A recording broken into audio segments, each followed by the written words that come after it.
Keanekaragaman hayati. Assalamualaikum warahmatullahi wabarakatuh. Waalaikumsalam warahmatullahi wabarakatuh. Nah, gimana kabarnya? Alhamdulillah luar biasa. Allahu Akbar. Alhamdulillah kalau gitu. Gimana harinya, capek kita? Capek banget, Bu. Karena kita udah jam terakhir ya. Iya, Bu. Tadi belajar apa aja? Matematika dan bahasa Indonesia. Wah, sangat berat sekali kan? Sangat Oh sekali. iya, benar sekali. Nah, sebelumnya Ibu absen dulu namanya. Pratama Mustia Karina, Hadir. Intan Sariningsi. Hadir, Bu. Baik, ini semua ya. Ada yang tahu kenapa Ibu mengajak untuk belajar keluar hari ini? Enggak tahu, Bu. Karena bertepat pada materi kita yang sesuai pada hari ini, yaitu tentang keanekaragaman hayati.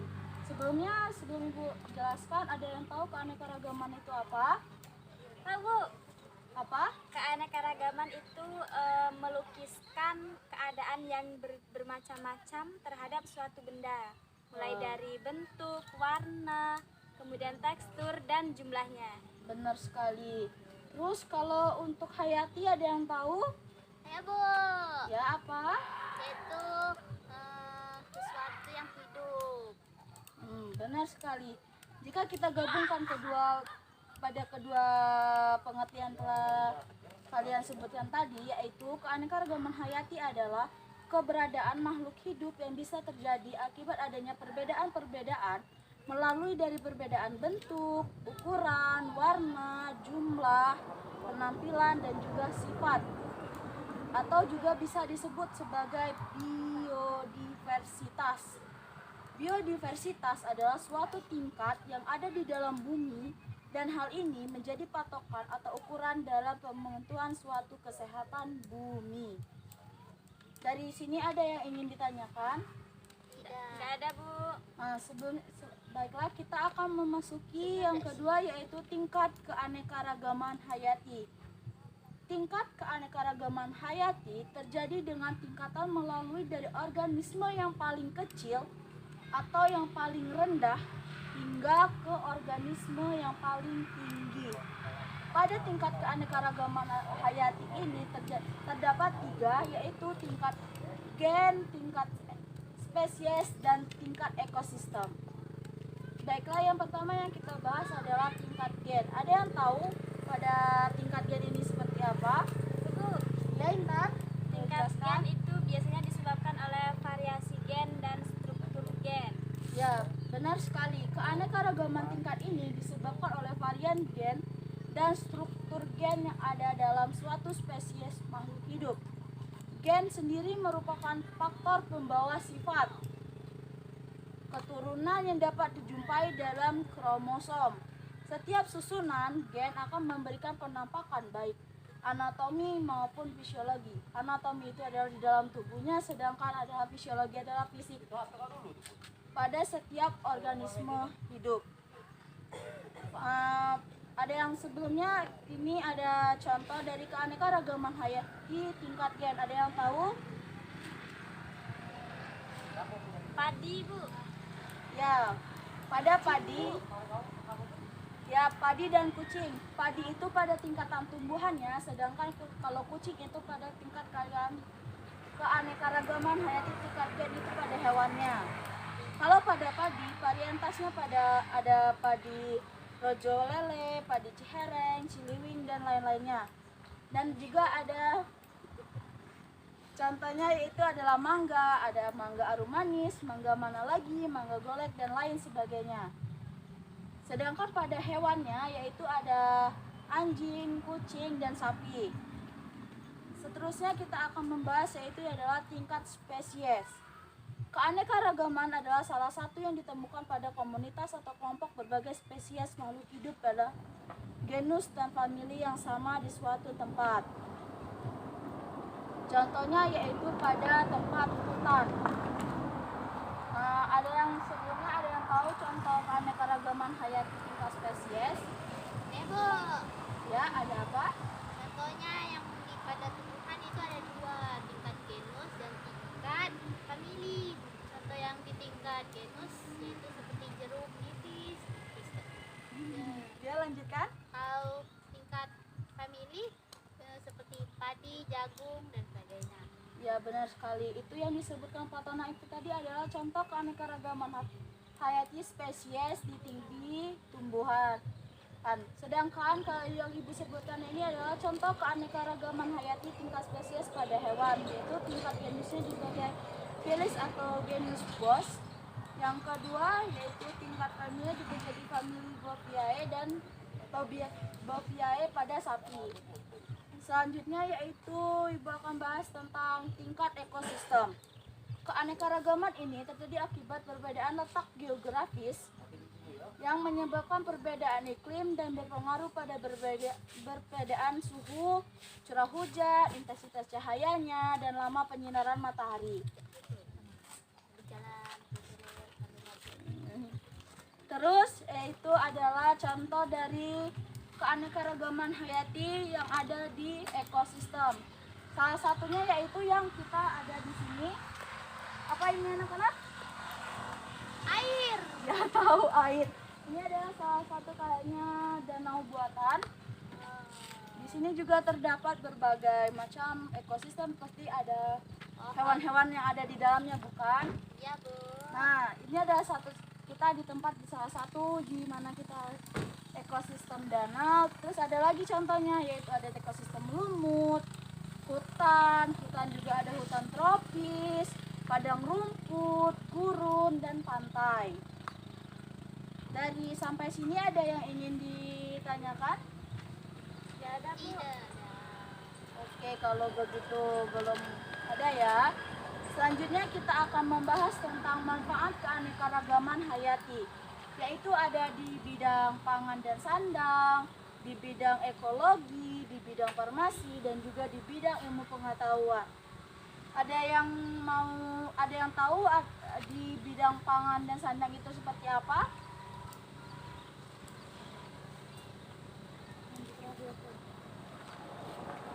Ada yang tahu? Tahu. Belum ya? Baik, kalau gitu akan ibu jelaskan di bidang pangan dan sandang itu seperti apa. Kalau di bidang pangan itu adalah pemenuhan gizi dan mineral yang didapatkan dari berbagai jenis sayur seperti sayur bayam atau dari buah seperti buah jeruk. Itu adalah di bidang pangannya yaitu memenuhi pemenuhan gizi dan mineral kita. Dan juga kalau di bidang sandang itu dapat seperti kayu-kayu yang dapat kita impor seperti kayu jati dan bisa dimanfaatkan untuk membangun rumah, fasilitas publik itu bisa dimanfaatkan. Dan juga ada beberapa tumbuhan yang dapat kita manfaatkan sebagai kosmetik, yaitu seperti, ada yang tahu seperti apa? Lidah buaya, Bu. Ada lagi?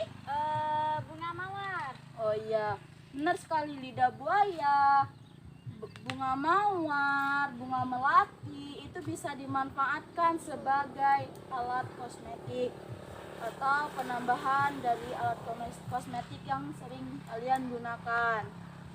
Yang ketiga yaitu pada bidang ekologi, yaitu ada yang tahu manfaat di bidang ekologi dari keanekaragaman hayati?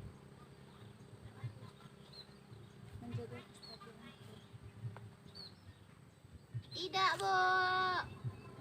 Belum tahu ya? Belum. Jadi, keanekaragaman hayati di Indonesia ini di bidang ekologinya bisa kita lihat yaitu adalah hutan di Indonesia yang sangat luas.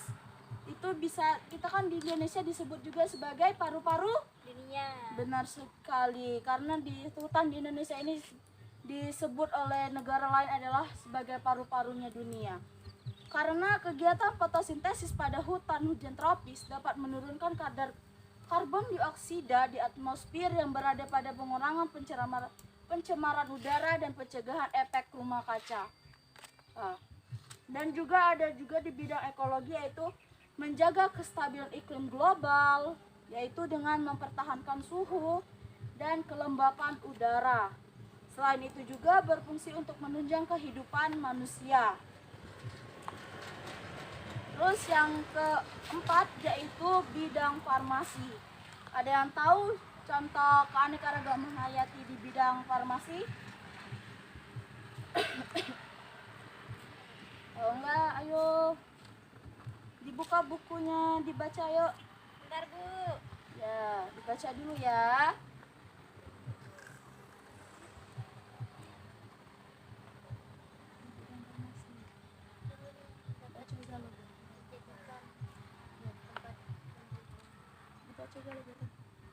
Ada yang tahu? Ayo. Ini sudah panas, mungkin lelah ya, dari tadi udah matematika, terus bahasa Indonesia, sekarang biologi, panas, ngantuk. Ada yang tahu di bidang ekologi, di bidang farmasi, contoh dari keanekaragaman hayati ini seperti apa? Aneka tumbuhan yang bisa pakai untuk obat. Benar sekali, yaitu beberapa dari tumbuhan atau hewan yang bisa dimanfaatkan untuk sebagai obat. Ada tahu contoh tumbuhan dan hewan apa yang sering digunakan masyarakat sekitar mungkin, atau ibu kalian yang sering menggunakannya? Ada yang tahu? Ular, Bu. Ya. Buah mengkudu. Iya, ular dan buah mengkudu. Kalau buah mengkudu untuk apa, Intan? Untuk menurunkan tekanan darah tinggi, Bu. Ya, benar sekali. Kalau ular tadi apa, Fatona? Untuk kulit gatal. Ya, benar sekali. Gatal-gatal. Oke, kalau begitu kita lanjut ya. Ya, Bu. Yaitu di bidang ilmu pengetahuan dan teknologi. Ternyata keanekaragaman hayati ini juga bermanfaat di bidang ilmu pengetahuan dan teknologi. Kekayaan aneka flora dan fauna yang sudah sejak lama dimanfaatkan untuk mengetahui dan pengembangan ilmu pengetahuan. Hingga saat ini masih banyak hewan dan tumbuhan yang belum dipelajari dan belum diketahui apa sih manfaat dari tumbuhan ini, apa sih manfaat dari hewan ini. Sebenarnya banyak di Indonesia ini yang belum kita ketahui. Maka dari itu keanekaragaman hayati kita manfaatkan sebagai pengembangan ilmu dan teknologi. Dari ini ada yang ingin ditanyakan?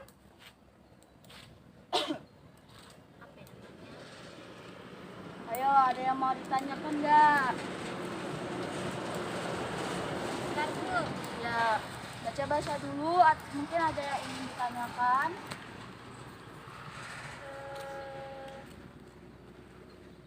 Ada yang ingin ditanyakan?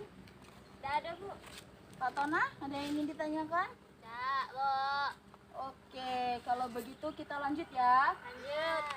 Yaitu tentang klasifikasi keanekaragaman hayati. Ada yang tahu klasifikasi itu apa? Klasifikasi itu mengelompokkan sesuatu, Bu. Mengelompokkan sesuatu. Jadi kalau di keanekaragaman hayati, kita mengelompokkan sesuatu yang ada di dalamnya, yaitu terbagi menjadi 3 kelompok atau 3 klasifikasi. Yang pertama yaitu klasifikasi sistem alami, yang kedua yaitu klasifikasi sistem buatan, dan yang ketiga yaitu sistem klasifikasi tentang Geni. Benar sekali. Ada yang tahu sistem alam itu seperti apa? Klasifikasi sistem alam itu seperti apa?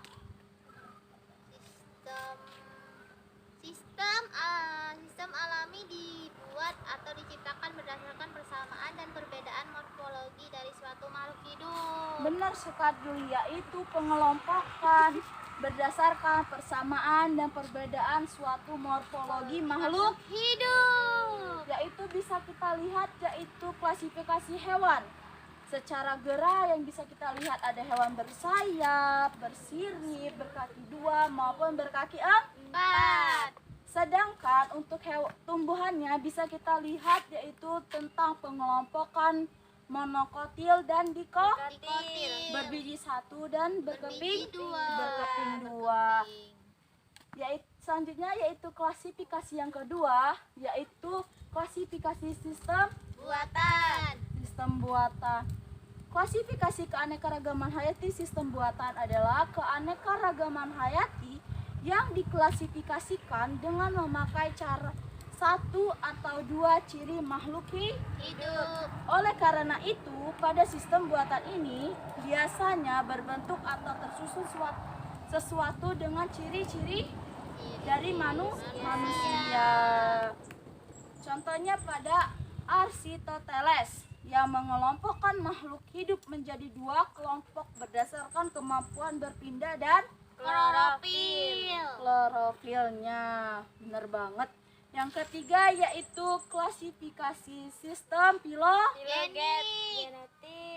filogenetik.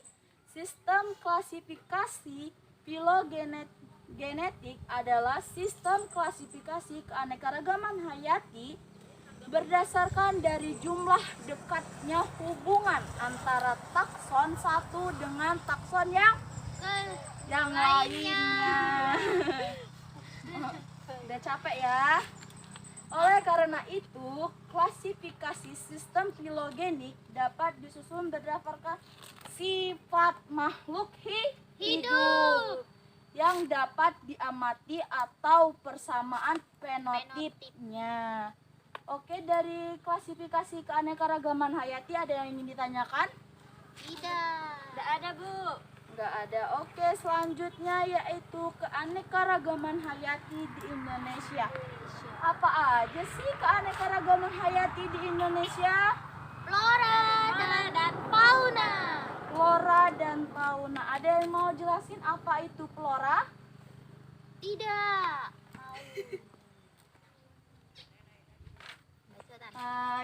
Oke, kalau gitu kalau nggak ada yang mau semua, Ibu mau Fatana jelasin apa sih itu flora? Flora. Gimana sih? Apa sih floranya? Keanekaragaman flora Indonesia bisa dibilang sangat banyak, tetapi ada salah satu flora asli Indonesia yang namanya sudah terkenal hingga di luar negeri, yaitu Rafflesia arnoldii. Benar. Atau bisa disebut juga bunga bangkai yang terletaknya di Sumatera. Oke. Kalau itu di floranya, kalau di faunanya? Intan? Baik Bu, berbeda dengan flora.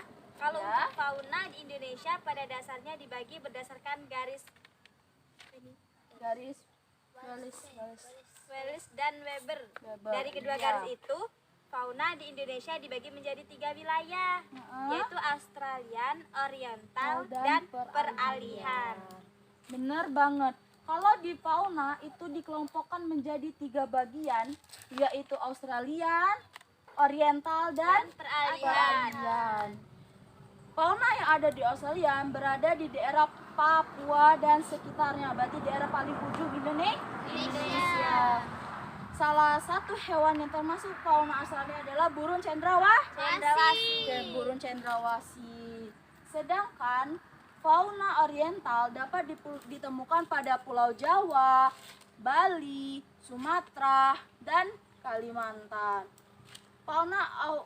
Pada fauna oriental bisa kita menemukan hewan-hewan yang memiliki ukuran yang cukup besar, yaitu seperti badak Sumatera, gajah, banteng, dan sebagainya.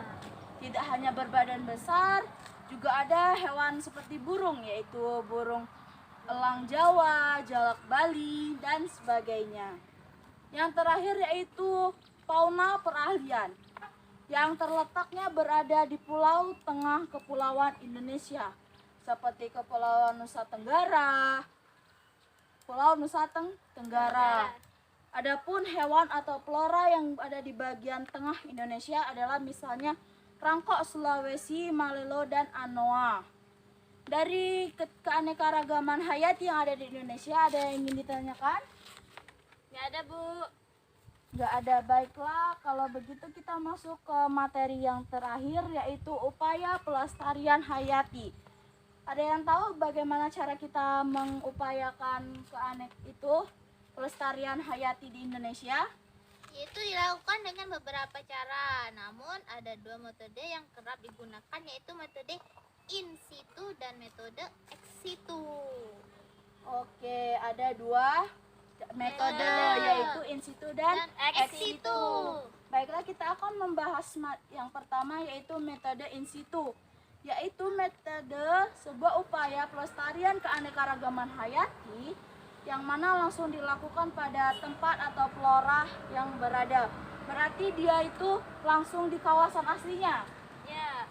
Contohnya yaitu Suaka Marga Satwa, Taman Nasional, Cagar Alam, dan Hutan Suaka Alam. Berarti kalau X itu bagaimana? Pelestarian dari keanekaragaman hayati yang dilakukan menggunakan cara pengambilan fauna serta floranya, Bu. Oh, berarti Dari wilayah asli. kalau X itu mengambil hewan aslinya untuk dibawa ke tempat yang lain. Oke, tujuan dari konservasi perlindungan dan pengembangbiakan metode ini pun dilakukan ketika ekosistem dari tempat flora dan fauna tersebut tinggal sudah hancur total maupun rusak. Oh, jadi gitu alasannya kalau mode ex situ itu dilakukan karena tempatnya sudah tidak aman lagi karena rusak. Sudah tercemar. Iya, benar banget. Kalau dari ini, dari beberapa materi yang Ibu jelaskan, ada yang ingin ditanyakan atau belum dimengerti? Apa sih Bu contohkan? Sudah, Bu, sudah jelas. Sudah jelas. Kalau gitu kita latihan dulu ya. Ya Bu. Bawa buku semua kan? Bawa Bu. Oke, Ibu akan mendikte soal untuk kalian. Karena waktu kita tinggal 15 menit lagi, cukup untuk kalian menjawab pertanyaan tersebut. Dikumpul nggak Bu? Kita lihat waktunya ya. Kalau cukup nanti kita kumpul, kalau enggak nanti kita PR. Yeay. Ya. PR. Nah, baiklah, soal yang pertama. Apa arti dari keanekaragaman hayati?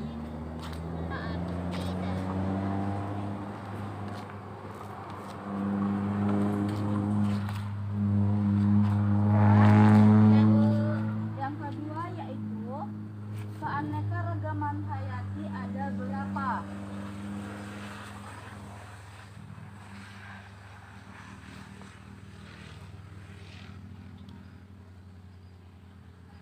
Ya. Sudah, Bu. Apa contoh dari keanekaragaman hayati tingkat gen? Dari keanekaragaman gen, tingkat gennya ya maksudnya. Ya. Belum, Bu. Sudah, Bu. Selanjutnya yaitu apa contoh dari keanekaragaman gen?